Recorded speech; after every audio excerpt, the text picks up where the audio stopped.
Hello and welcome to Tech 5. We are now on week 10. Whoop, whoop. And this week, myself, Anthony, and Joe, Hannah. Joe, Hannah, and Anthony will be taking you on to this journey of hope. Each and every single scriptures this week are channeled through hope. So we know that, our spiritual health is very important. So that's why we take our Tech 5 very seriously, aren't we? We have to eat the vegetables and our greens, but, if you don't have that, you go through spiritual starvation. But anyway, that was just a side note for us. Moving on swiftly, we're going into the book of Esther.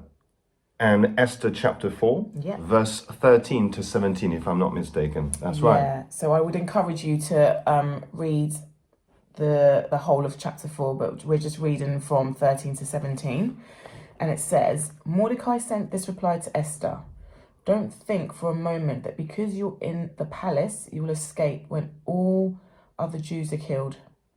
If you keep quiet at a time like this, deliverance and relief for the Jews will arise from some other place, but you and your relatives will die. Who knows if perhaps you were made queen for just such a time as this? Then Esther sent this reply to Mordecai. Go and gather all the Jews of Susa and fast for me. Do not eat or drink for 3 days, night or day. My maids and I will do the same. And then though it is against the law, I will go in to see the king. If I must die, I must die. So Mordecai went away and did everything as Esther had ordered him. Wow. Yeah.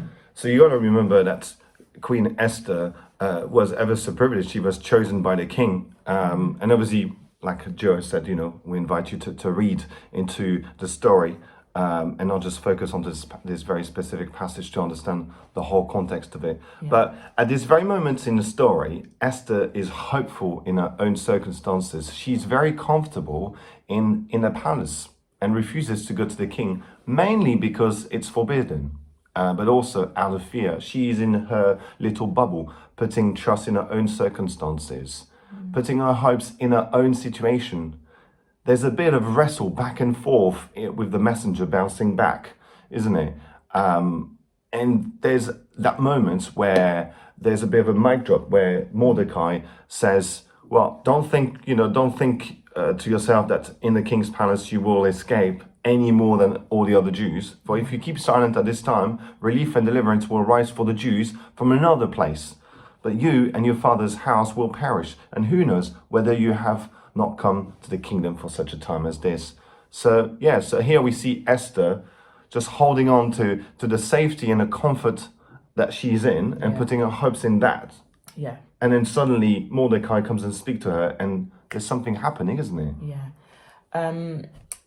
So obviously, So when Mordecai speaks to Esther, she really has to think about what is happening. She has to make a decision. So she makes the decision that she needs to put her trust in God and that only God can get them out of the situation, because this situation is, if you read on, the Jews are going to be killed.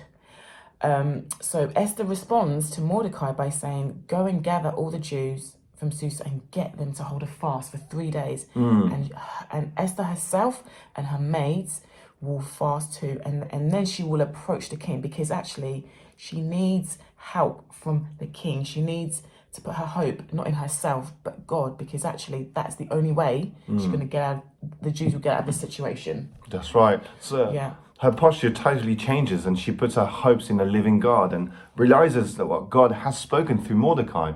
You've got to remember, Mordecai fasted before speaking to her, so she must have felt a certain urge of calling, but at the same time must have been afraid, knowing that she was breaking the law, but she decided to trust God, leaving her will in God's hands, acting in total self-denial. And obviously, God calls us to deny ourselves as well. So if you read Matthew 16:24, it says, then Jesus told his disciples, if anyone would come after me, let him deny himself and take up his cross and follow me. So when we follow God, our hope is no longer in ourselves, but in the hope of the living God. Our hope is to trust God. And just like the Trinity, it's a word with many layers and depth.